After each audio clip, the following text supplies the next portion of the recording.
For those of you who don't know me, my name's Dylan Casey, and I'm a product manager here. And before coming to Google, I was a professional cyclist with the U.S. Postal Service cycling team, and had a lot of great experiences there, and learned a lot of very valuable lessons, and have been successful at applying a lot of the things that I learned there here at Google. So on that note, it's my pleasure and it's my honor to introduce Johan Bruyneel, who is my sport director and former boss and very close friend. And I'm excited to have him here tonight. And thanks to the wonderful authors group for putting this whole thing together. Johan will talk for a little bit, and then we wanted to save most of the time for Q&A. So get your questions queued up, and we'll kick it off. First, I would like to say thank you to Google for hosting this event. I was lucky enough to have a little tour of the facility, and I have to say I'm really impressed with what you guys have going on here. Me as a European, it's difficult to imagine what it's like, and definitely got a few good ideas. I saw massage rooms and swimming pools and a gym and free food and stuff like that. So I want to say thank you to Dylan also to set this up. And normally I would talk a little bit about my book, but I see that a few of you have it already. And I guess there's quite a few cycling fans in the room. Is that right? So rather than me telling you what's in there, I would encourage everybody to ask me questions, and the more the better. And you can ask me about anything. You can ask me about, I don't know if somebody has been reading the book already, or if you have questions about cycling, or about American cycling, or about why I'm not in France for the moment. So I would suggest that we do this for half an hour to 45 minutes, and if everybody has one question, I think we'll get longer than that. So again, thanks for it's a big honor for me to be here at this great company. And who has the first question? Yes. Can you go to the mic? Okay. My question is about doping. I'll just dig into a first question there. Great first question. So I guess I'll leave it wide open to you, but there's a view it's widespread, and it's kind of sad for the sport or any sport. So if you could elaborate on that would be great. What do you want to know specifically? Okay, specifically, do you feel it's so widespread? In cycling? Yes. Yeah. Cycling is, in my opinion, and it's not because I did it myself or because I'm still involved.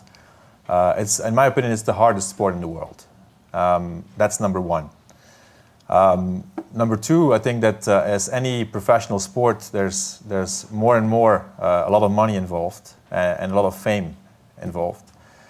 And so I think it's logical that if those things are there, it's very hard physically, and you can get a lot of money and you can get famous. There's certain people who are going to cheat. I think that's the same thing in any part of life, not only in sports.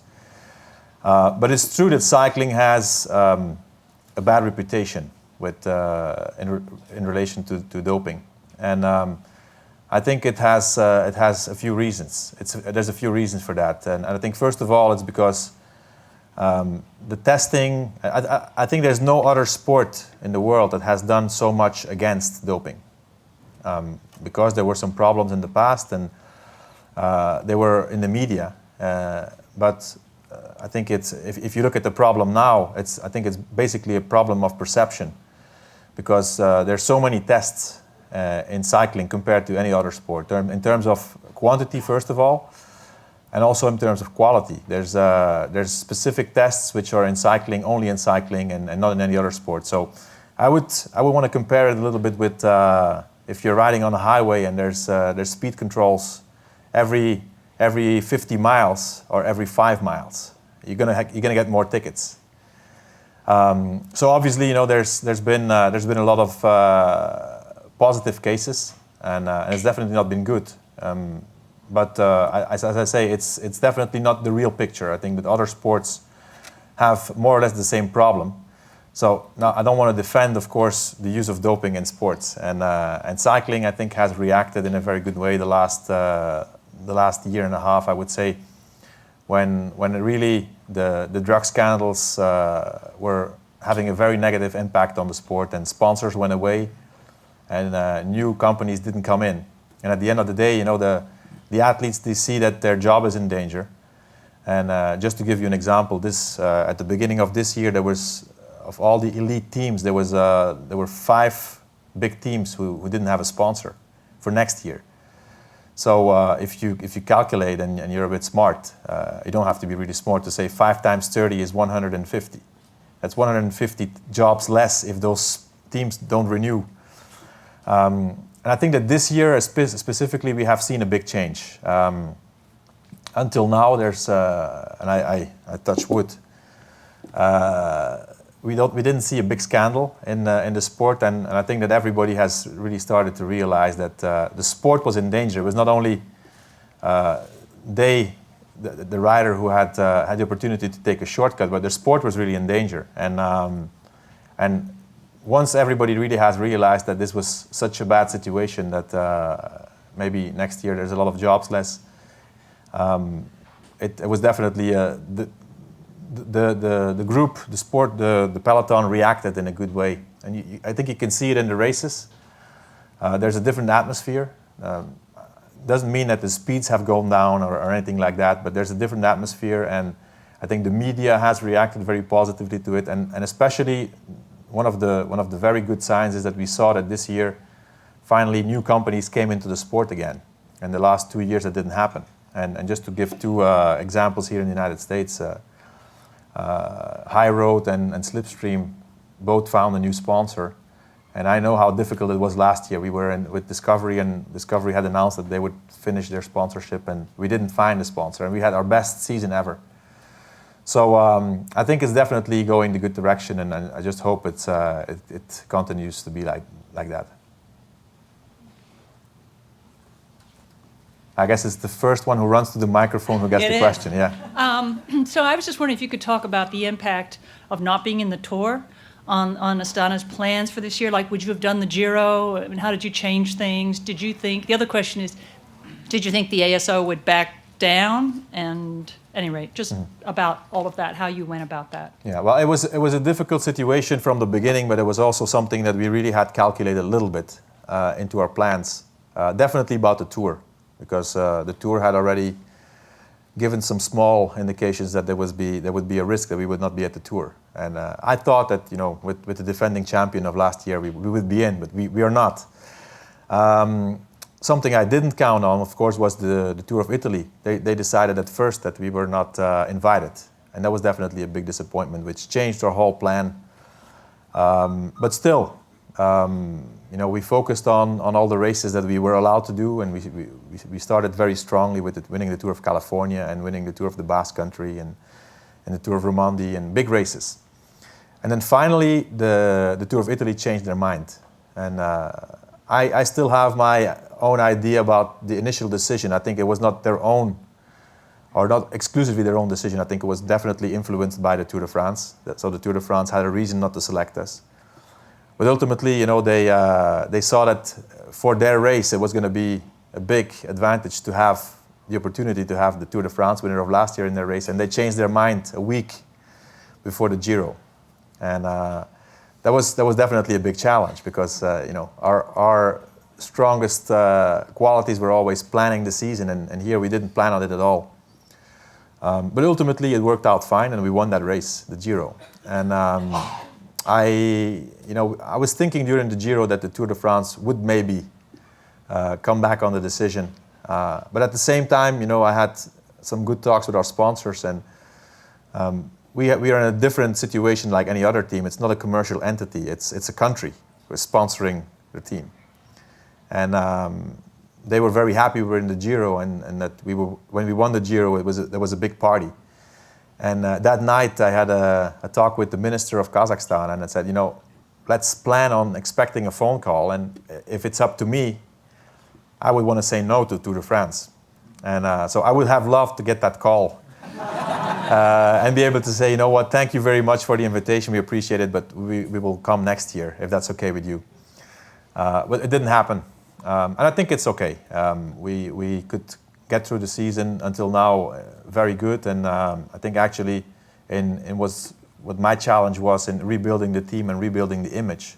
I think the fact that the Tour didn't select our team and the fact that they got so much negative comments about it actually helped us in improving and rebuilding our image. So at the end, at the beginning I was angry and disappointed, and I'm still disappointed, but now I really have to say thank you for the decision they made, because it made us, from 6 months ago we were hated by everybody, and now everybody likes us, so it's not that bad. So I haven't read your book yet, sorry. It's no problem. I was just curious. So you can get them on Amazon. You helped to engineer like 8 victories, right? So I don't know if you could pull like just a couple of examples, kind of the things that you did in the background to help mastermind such victories. Mm-hmm. That's a difficult question, because I did a lot of things. But I think that the most important thing I did, and where it all started, was probably that at the end of '98, when I retired as a rider, and all of a sudden I found myself in a situation where 3 weeks after my retirement, I retired in the month of August. I was 34 years old, and I had no idea what I was going to do for the next few years. And all of a sudden, 3 weeks after, I was the sports director of US Postal. And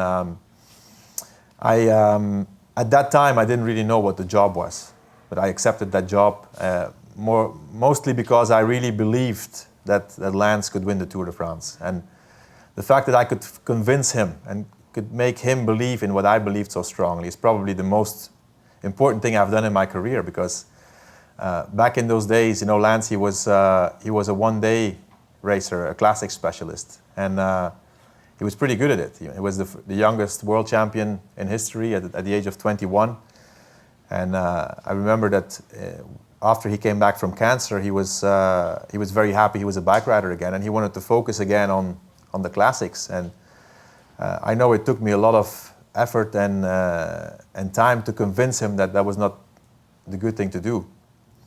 So the fact that I could convince him of focusing on the Tour and following a really crazy plan, but only exclusively focusing on the Tour and forget about all the other races was very definitely one of the most important things I have done. And then over the years, I've grown together with Lance and with the team. Because when I started, I had no experience as a director, and we played it more by the feeling we had. And if I look back now, it's 10 years later, how we did that first Tour de France and how we managed every day to survive not only the race but also the whole circus around it. It was quite impressive. But back in those days, we didn't really realize what we were doing. We were just doing it day by day, and just doing what we felt was good. And then afterwards we became bigger and bigger, and at the end, of course, it was a little bit easier because the budgets were bigger, and we had access to a lot more facilities in terms of talent and technology and all that kind of things.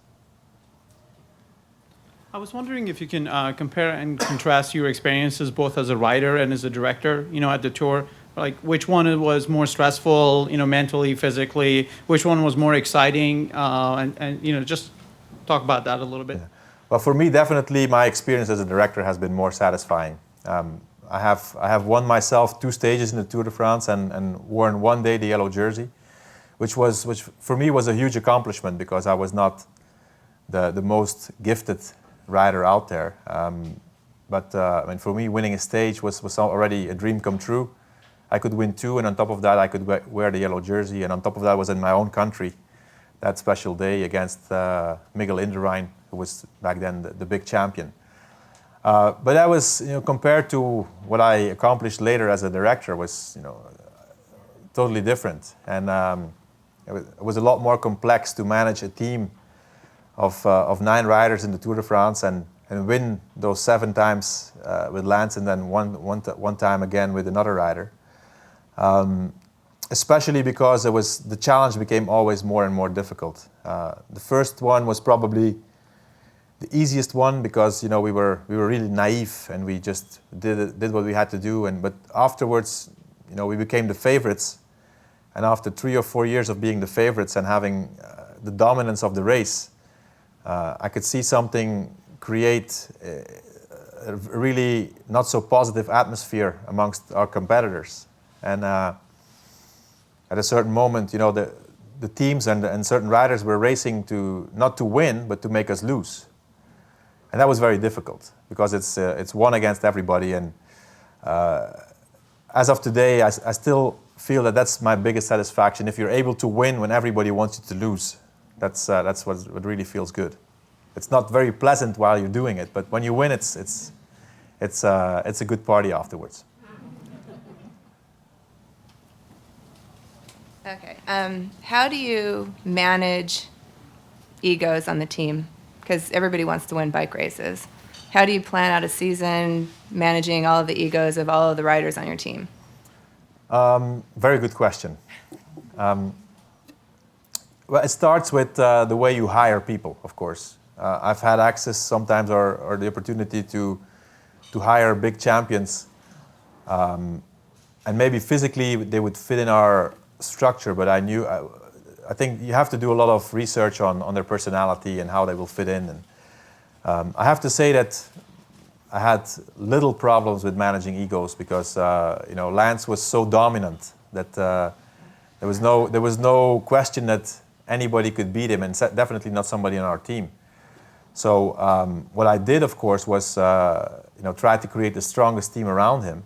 And sometimes we hired somebody who could be a very dangerous rival. And but in most of the cases, an athlete knows very well where his limits are. And some of them they knew as long as Lance was around that they wouldn't win.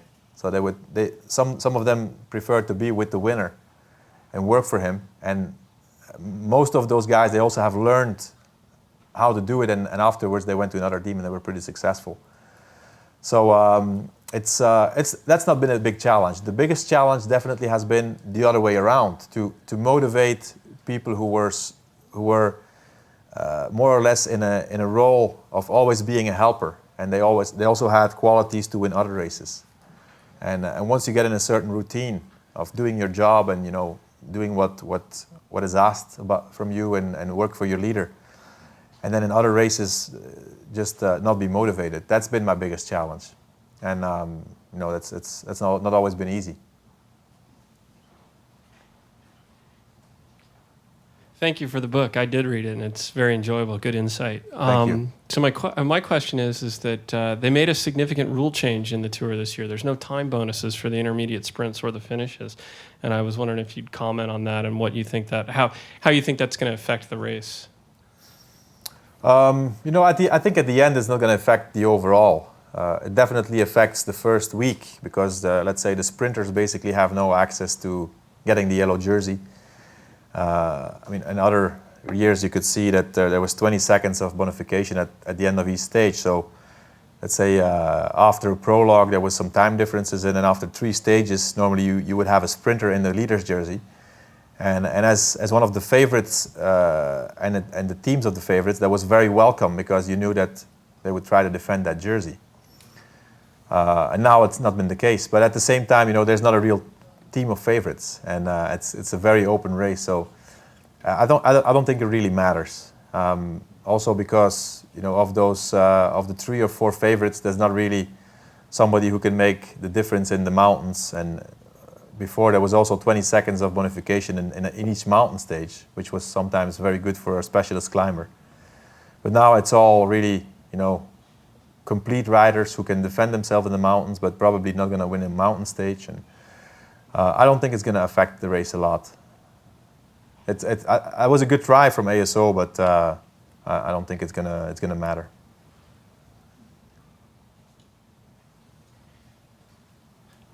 Okay, thanks for coming, first of all. I don't want to minimize any of the work you did during your 7 years of winning the Tour with Lance. Certainly there's a lot to that. But I am curious, I want to focus more on last year with Alberto Contador and Levi trying to take back the gap on Rasmussen. You mentioned it in the book a lot. It was fascinating to read all the tactics that went into that. Now, Rasmussen dropped out. So obviously, through the mountains, the tactics didn't work exactly as you'd hoped. Thinking back on it, what might you have done differently if you had another chance to do it that way with those two riders? Nothing. Nothing? Nothing, because I think Rasmussen was just very, very strong. Okay.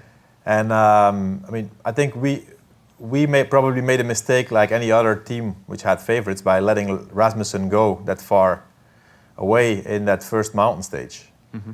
But I think tactically we rode a perfect race. Okay. So I don't think we made any mistakes. We tried until the very end, and ultimately, you know, the last mountain stage we really surrendered because he was the strongest of everybody. But you know, afterwards he had to leave the race, so there was probably a reason for that too. Yes, I'm not arguing that part. But clearly you didn't know that going into it. Thanks. No, definitely not.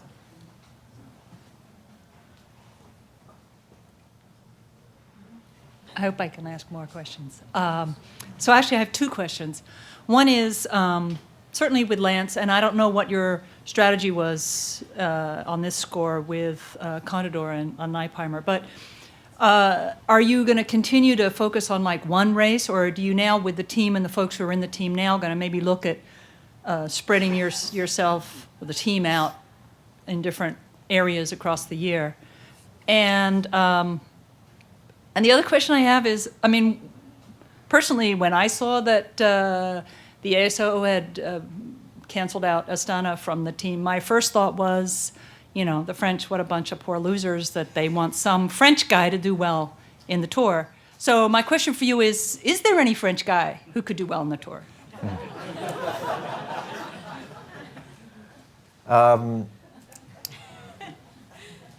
You don't have to answer.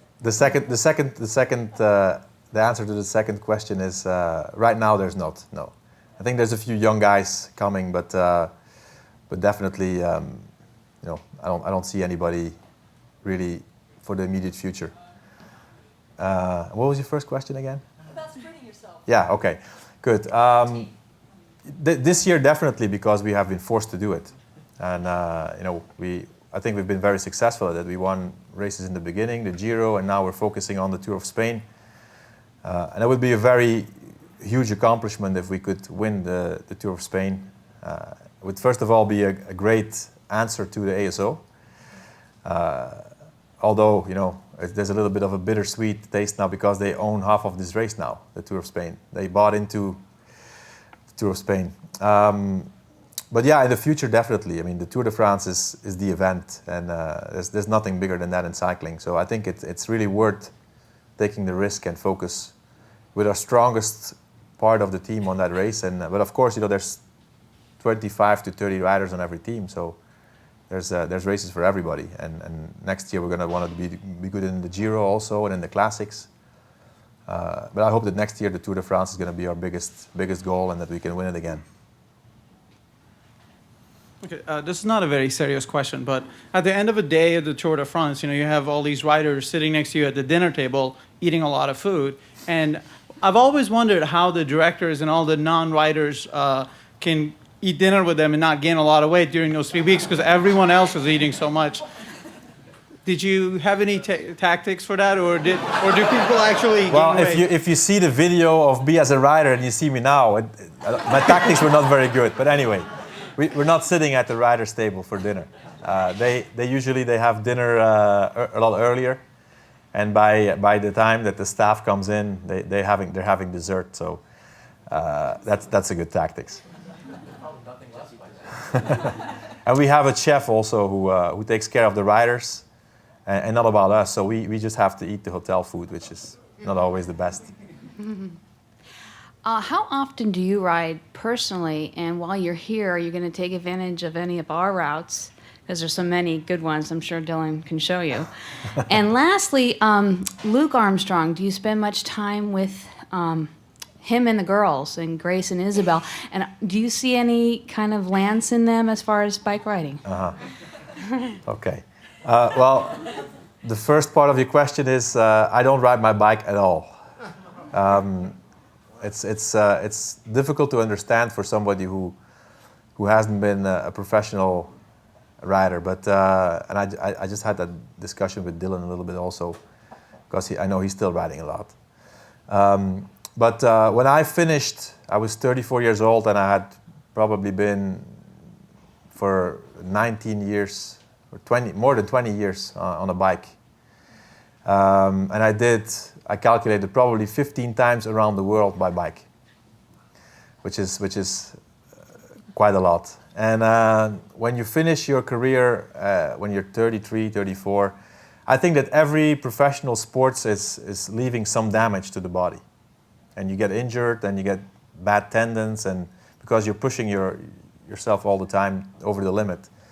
And it was actually one of the reasons why I stopped, because I was injured all the time. And I have to say that nowadays, if I push myself too much, I'm getting injured all the time also. So, but I think the main reason why I'm not riding my bike is because I associate it so much with suffering. And you know, there's other ways to exercise for me, and I have a gym at my house, and I have 2 very, very nice spinning bikes, and I catch myself all the time that I would do whatever to not get on those bikes. I run, or I'm on with the weights or whatever, but I'm not getting on the bike. So it's something here that is still not really. I didn't forget about the suffering yet. And then the second thing was about Lance's kids. Yeah. Well, unfortunately, I don't spend a lot of time with them, but Lance sent me pictures all the time about how they're growing. And what I know is that Luke is he's a competitor, and he's pretty good at soccer, and he's taking tennis classes. I don't know if he's going to be a bike rider, but he's definitely has the character of his dad, and so I don't know if he's going to make it into professional sports or not. But I think the genes are there. And one of the girls also is very similar to him, so maybe there's something there also. Mm-hmm. Dylan, that's going to be a difficult one. Do you want me to tell that story? You can tell it. So a couple things, and correct me, if there was a French rider that could win the Tour, you'd hire them. And as of today, probably not. Well, but you might have, because in the past we took on French riders. Yes, we did. And that was probably for a good reason. You know, it was more because in the beginning when and you know this, when Postal in '99 and 2000, we were a small team. Yeah. You know, we were a 2nd division team, and I remember they called us the Bad News Bears of cycling. And actually, we had to earn our invitation for the tour. We were not qualified automatically. So having a French rider on board was definitely an advantage. Right. But I'd never seen, a rider on our team who's French and who could win the tour. It was more a PR move. Sure. I thought it would be fun maybe to get you to share some stories of what goes on in the car back in the caravan. You know, as a rider, I try to spend the least amount of time back there, but I know that a lot goes on back there, and there's some discussions that go on between the directors, and I remember a few times at home watching the tour and wondering, why is Rabobank on the front pulling right now? You know, because I'm looking down, they have no general classification objectives, there's no sprint finish. Which year was that? I think there were a couple, but you can choose which one to talk about. No, you know, there's a lot of things going on. First of all, it's you have to imagine it's very hectic in the car, and there's so many different things going on. There's a radio which gives information on the race situation, and then you have radio contact with your riders all the time. You have a TV. Journalists are calling you for interviews, and then sometimes they stick a microphone into your window to do an interview on TV also while you're driving. But no, it's true that sometimes, you know, there's certain discussions going on between teams. But most of the time it's because there's a common interest, you know. And it was one of my biggest challenges to find some help on the road. And I didn't find a lot of help because, you know, as I said, most of the years the teams were riding to make us lose rather than to help us to defend their own interest.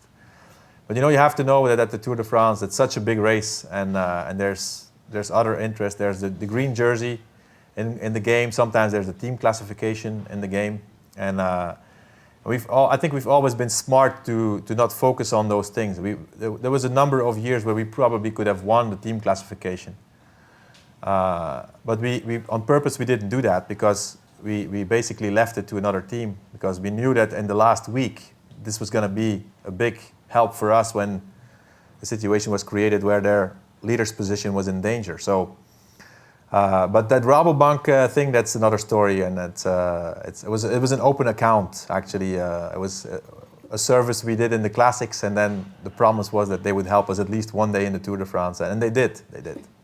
It was very difficult for them to justify that action. So I left that to the PR guy of Rabobank, who had a difficult time explaining to the press what they did that day. Continuing on the car thing, I always wonder why you directors drive when you have to think about so many other things. It must be crazy. But my first question was, how much information do you encourage from the riders that are on the road? Because you can't see everywhere, and you want to know about other teams that are struggling or look like they're strategizing. I want to know about that. Second question, what kind of technology would you love to have in both directions that you don't have right now? Well, the information coming back from the riders to the car is very important, very valuable. And I think that's what gave us an advantage, at least in the first few years, because we had radios on every single rider. And back then, the teams, they had one of their riders or the team captain or maybe two of them. And I've always encouraged the riders to tell me what was going on because, you can have a theory before the race and say, this and we're going to do this and this and this. But basically the riders are the guys who feel what's going on, and they see, first of all, they know how they feel and if they're able to execute a plan or not. And then secondly, they see how the others are, and we cannot see that from the car. So it was one of our biggest weapons, that the information coming back from the riders to the car, and from every single one. And I encouraged everybody to talk on the radio, and Lance was very, very good at that. But over the years, and we had some experienced guys like George and Chechu Rubiera, who were basically my information sources on the road. What was the second question again? Technologies. What kind of technologies is used now, and what would you rather have? Yeah, well, we've always been very, very interested in using whatever we could use, and which was also allowed. And a few times we have tried something, and then they saw we were using it, and they banned it. But nowadays I don't think technology can really get a lot further. You could say, in the race you have to be able to follow the heart rate of the riders, but I don't think that really brings anything, because if they're on the limit, they're on the limit, and you can tell them they have to follow the bunch, they have to follow whatever everybody else does. So I think it's really as good as it can get now. The challenge has been basically the quality of the communication with the riders, and that's still a challenge as of today, because it's very fragile material, and sometimes the quality is not so good. Mainly the sound that comes back from the rider to the car, and we've worked on that the last few years with Discovery, and we had a pretty good system, which as of today is still probably one of the best systems around. But it's a car, and you have to drive. And to answer the question about why directors are driving, it's something I've tried a few times, and I couldn't stand it, because when you're driving, it makes you able to really act while you're thinking. And when you're sitting there and you have to say to this guy, do this or do this, sometimes you lose valuable seconds, and it all happens so fast that it's better to drive yourself. Is it as dangerous as it looks? It's not. It's not. It looks very hectic, but just have in mind that the speeds are pretty low. It's 60 kilometers an hour maximum. So even if you have a crash with another car, normally it's not a big deal. But I have to say that 1 year I had. Does everybody know who Fernando Alonso is? The world champion Formula One the last few years. I had him as a guest a few years ago as a passenger, and it's a very funny story, because he's a huge bike fan, and he was a fan of the team because he's very good friends with Rubiera. They're from the same area, and he came to train a few times with the team and stuff like that. He's pretty good on the bike, actually. But so he was sitting next to me, and after an hour, he says, "Hey, what's going on here? This is just crazy." And he called one of his friends, and he said, after 100 kilometers, there's a feed zone. They're going to stop, come to pick me up because I cannot stand this. And this is a guy who's driving 300 kilometers per hour himself. But the fact that they are sitting next to somebody and they are not in control was something that he couldn't handle. So we have 2 more questions. Is that okay? 1 and 2. Okay. You mentioned you stopped riding a bike after you retired from riding. Are you going to stop driving a car when you retire from being a director? Yeah, I am retired. I am retired as a director. So I'm not. Last year I decided that it was it for me, and I'm not at the races anymore, or not so often. Sometimes I go because I miss it, but I'm actually not directing the races anymore now. So I'm done with that. But do you drive a car yourself? Sorry? Do you still drive a car? Private, I do, yeah. But I have a family. I have a young daughter of 4.5 years old, so I have a pretty powerful car. But I drive like a granddad. So hopefully this is a good question for closing for everyone. You mentioned the Tour of California and your success there this year, and I think the Tour of California is growing and becoming a much more amazing event, and obviously everything Lance has done for the sport in America. Overall, where do you see cycling in America going? What are we doing right? What are we doing wrong? How do we help grow the sport? I think it's going good. There's 3 good events: Tour of California, the Tour of Georgia, and the Tour of Missouri, which is now coming a little bit more popular after last year's event. And I think the good thing is that there's 2 American teams in the Tour de France right now. I don't think that people have to be too worried or too impatient. There's a few young riders who have big talent, and just to name one, the son of what's his name, Taylor Phinney. In my opinion, he's a very big talent. And so I think that every generation needs kind of one person who sets the tone. We've seen it with Lance. Lance was one of those guys, and the generation around him really grew with him. And so I hope that can happen again.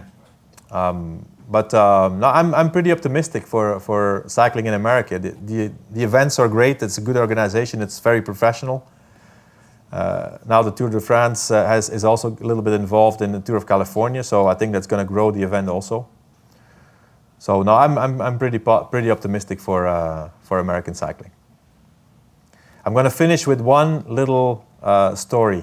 Is Dylan still here? Oh, there he is. Yeah. I was actually talking with him about that before, and it's when he was on the team what year was it? 2001, 2? 99. Oh, was it 99? Oh, that's a long time ago. But anyway, Dylan was a great time trial specialist. And he was selected for the Tour of Spain in his first year with the team. And the big stage races always start with a prologue. And it was one of his big motivations, a big goal for him. And he was in good shape. He had finished 3rd in the Tour of Holland 2-3 weeks before. And he had actually been 2nd in the time trial, I guess. So Dylan was selected for the Tour of Spain, and I thought, he can be very good in the prologue in this first stage, and if you can win that event, you have the yellow jersey. And I had normally the directors, we have to give a list of the participants and also the order in which they're going to start every team. And I had put Dylan in the first 3 riders, which means that he starts off early. And a few days before the race, Dylan called me and he said, would it be okay with you if I start in the last guy, so I have the time splits of all these favorites and I can focus on these time references? And I said, well, it's difficult to change, but if you really insist, I'm going to do it. And so we get to the race, and the race starts, and it was in the south of Spain where it's always beautiful weather. And the first 30 riders started, and it was beautiful weather, and all of a sudden it started to rain. And if Dylan would have not given that call, he would probably have been one of the only Americans having the yellow jersey in the Tour of Spain. So It's something funny to remember, but he did his best and he finished very close, but he didn't get it. Sorry. Thank you for your interest and for the interesting questions.